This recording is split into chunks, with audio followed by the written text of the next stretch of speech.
Joining me now, we have Ted Ligety, of course, Olympic champion, World Cup champion. He is back in Beaver Creek for the races. And Ted, unfortunately, we had today's race canceled due to the snow and the conditions, but we still have a downhill tomorrow and a Super G on Saturday. On Sunday, how does it feel to be back at Beaver Creek, the Birds of Prey? Yeah, it's cool. It's different than the 15 years that I raced here. Now watching as a spectator and being on the other side of it, but it's fun. So it's exciting to go skiing, even though the race is canceled today. Yeah, you get a little free skiing in now. Yeah, exactly. Powder day. Perfect. Now, how do the racers handle the ups and downs of weather? You can't really control what's going on, and you have to get yourself psyched for the next day. How do you guys mentally prepare for these type of decisions? At least on a day like today, when it gets canceled at 7 o'clock in the morning, you basically stay in bed, and it's just like a rest day. You go in the gym and you stay active.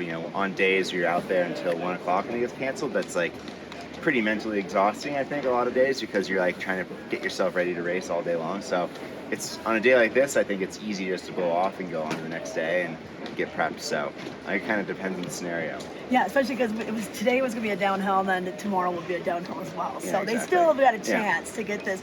Well, we don't have the GS this year, and that was your course. You were Mr. GS out here, and that was such a nice, fun run for all of us spectators to watch you. But what did that mean to have all these wins on American soil? I love racing here. It's the only one place where a bunch of friends and family can come out and watch.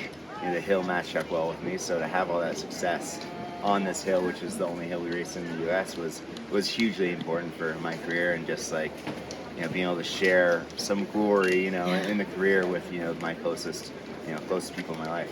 Yep. And have you been in touch with the team? Have you been getting the vibe of what they're looking for into this weekend or even the rest of the season? Yeah, I've talked to a couple of the guys here and there, and talked to the coaches, that I'm still friends with. So everybody's psyched. Everybody's always super pumped to race here.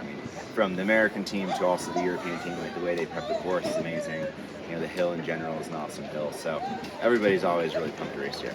Well, Ted, let's talk about what your life is like now. How does it feel to be retired? And do you get the itch to go back up there? I have some competitive juices here and there, but not real. I know I couldn't muster the strength and ability to race at the level that I want to, so I'm pretty well over that. And now, I have 3 kids. I have 2-year-old twins and a 5-year-old. And oh wow, your hands are full. Home life is plenty chaotic to not have to travel all the time. So it's nice being home and then working more full time on tread. And tell us about what's going on with the eyewear. Yeah, so I started this 15 years ago. I started tread 15 years ago, and now the idea was always to be able to transition to that after I was done. So doing definitely more full time there, and then still working with a lot of partners from my race career as well, and dabbling some commentating here and there. So yeah, staying busy. Okay, and staying busy, I can imagine with 3 kids, you are pretty busy. I think I've seen some GoPro videos of you around the little kiddie track with the bikes. Yeah, we love going to the pump track. That's always fun with guys. Yeah, awesome. Okay, well, we're so glad that you're back. Hopefully we'll get that race off tomorrow, but in the meantime, hopefully. I know you're doing your autograph signing. What sort of advice do you have for the youngsters that are trying to be like you out there on the course someday? Just have fun with it. You got to work hard, but I think if you can, gamify and have fun with things, then it's easy to work hard and, play and experiment. That's what it's all about. Trying to figure out how it works for yourself. Okay, all right. Thanks so much, Ted Ligety, here at Beaver Creek. Thank you.